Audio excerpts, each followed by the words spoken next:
chefs, now we're on to the stage where we're getting ready to make the stock from the John Dory bones. One thing to remember in relation to the actual stock itself is to make sure that you actually remove the eyes from the fish. What happens is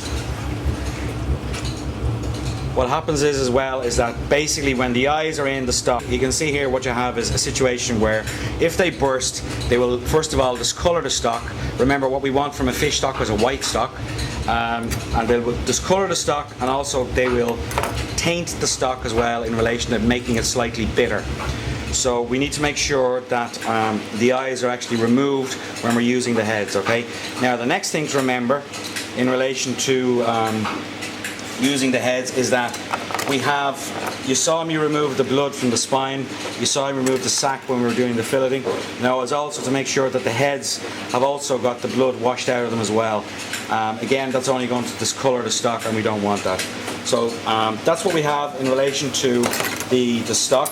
As you can see, we have our bones ready. We've got our basics for the stock, which is we're going to be using leek, the white of the leek. We're going to be using some mushroom trimmings. We're going to be using some black peppercorns. We're going to be using some onion, a couple of slices of lemon, and we're going to be using a bouquet garni. When we put all this together and we bring it and we're about ready to add in our cold water to the stock, we bring it back down. Okay, thanks, chef. Make our fish stock now. What you see here at the moment is our fresh leek and potato soup. We have a function on this evening for 200 people, so we're making a fresh pot of fresh leek and potato soup. Another day we'll take you through how to make a fresh soup from start to finish, and possibly this one here, leek and potato. Anyway, back to what we're doing here. Now, what I want to do is I'm dropping in some butter here into a, as you can see, and you hear the noise going on in the background, guys, but as we're all well aware, this is a live working kitchen, so just bear with us. So anyway, what I'm going to do is I'm going to add in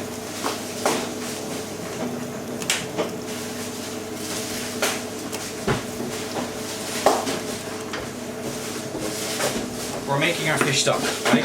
So what we have here is sliced onions, sliced mushrooms, and sliced leek, okay? Now guys, we only want the white of the leek, alright? Remember that. The whole point of this is to keep, this is a white stock, so we want to make sure that we keep the white part of the leek, because if we go up and start using the green part, all it's going to do is basically make our stock bitter. So what I want to do is just melt down this butter, get these in, get them softening out.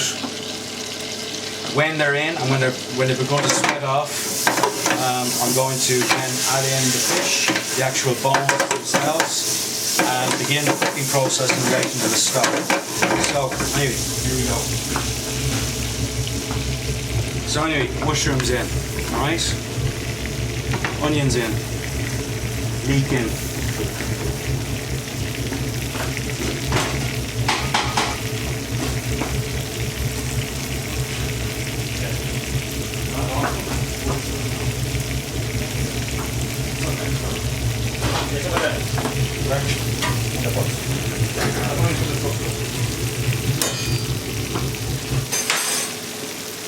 Okay.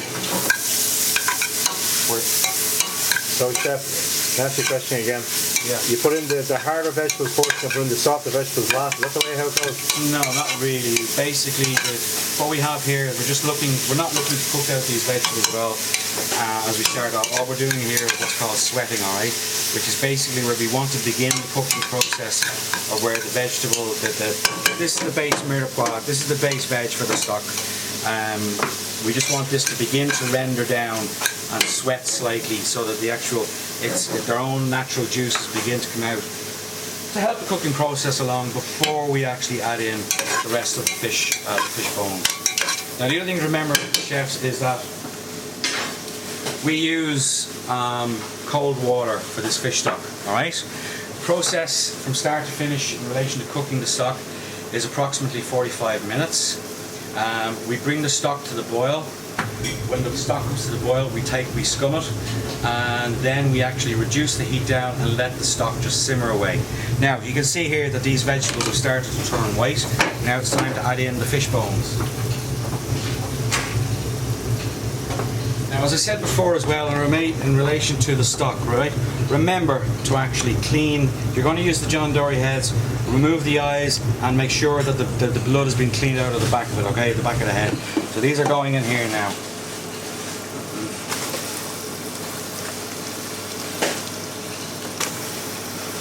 Have bones in here, alright? Now, the next thing that I want to add into this is a glass of white wine. For that, our bouquet garni is going in, alright? 4 slices of lemon.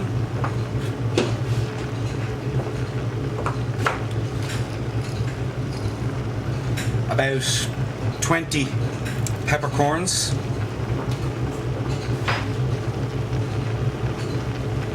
Our glass of white wine is going in.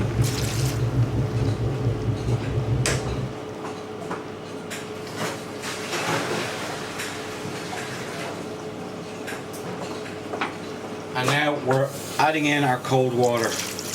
Now what we want to make out of this is about 1 litre of stock, okay? So that's about 1 litre there. We want to just cook that down now. So the first thing, as I said, what we're going to do is actually bring this up to the boil and then begin to reduce it down once we've strained it and passed it. So we've got the full heat on now. Now don't forget, guys, use a lid, alright?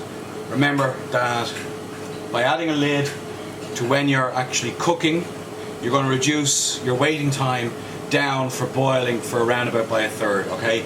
So you're saving cooking time and you're also being more green and friendly to the planet. Chefs, okay, now what I want to show you now is a beurre manier. Now I have around about a 1/4 pound of butter in here, okay?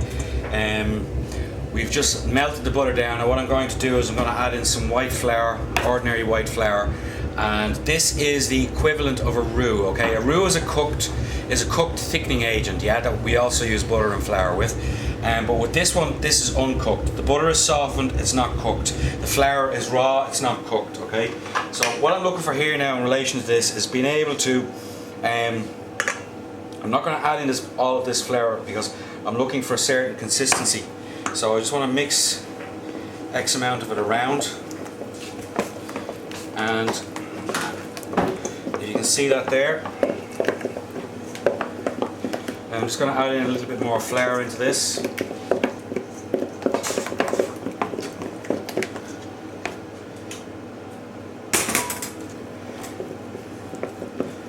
Now what we do with this is basically once we have this mixed together and blended together, okay, we add it in as a thickening agent into our sauces that we're going to use. A beurre manier is mostly used for thickening sauces, and you need a hell of a chunk of beurre manier if you're going to actually thicken a pot of soup with this, alright? That's why in a soup we actually use a roux as a base in relation to starting off thickening agents for a soup. But as I said to you, a beurre manier is mostly used as a thickening agent for sauces. Now you can see the consistency that I have here, okay? Even that is still a little bit wet. What I'm going to do now is I'm just going to get a little bit more flour and add it in. When I have that, I'll bring you back and show you exactly what a beurre manier should look like when it's finished. Okay, chefs, now as you can see, our beurre manier is still a little bit too wet. So what I'm doing is I'm adding more flour in. Now at this stage, I don't want to add in too much. What I'm looking to show you here is consistency. What the consistency of the beurre manier should look like once it's been blended.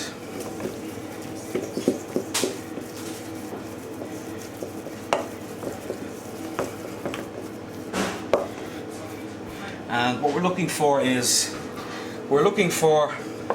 a shine to be had on the flour itself. Okay, you can see a shine just there. Now also as well, we're looking not to see any of the butter that has been put in here, okay? So now we're just about finished, we're just about there. I would say that's probably going to be it. Once we mix this in. Now when you also add your beurre manier in to thicken your sauce, remember, you need to allow time to cook the flour out, okay? Otherwise, what's going to happen is your sauce is just going to taste of flour, all right? Now, as you can see here, there we have, it's more like a pastry dough. Now, this, when you're adding it in to a sauce, you take off a small piece, you whisk it in. You don't just grab a whole handful and drop it in. You basically, if you're working on the sauce corner, what you're going to do is you potentially could be thickening small quantities of sauce in relation to that day's menu. So basically what you need to do, as I said, is get your beurre manier to that stage, let it cool before you begin to use it. Don't use it when it's boiling hot. Let it cool down to room temperature.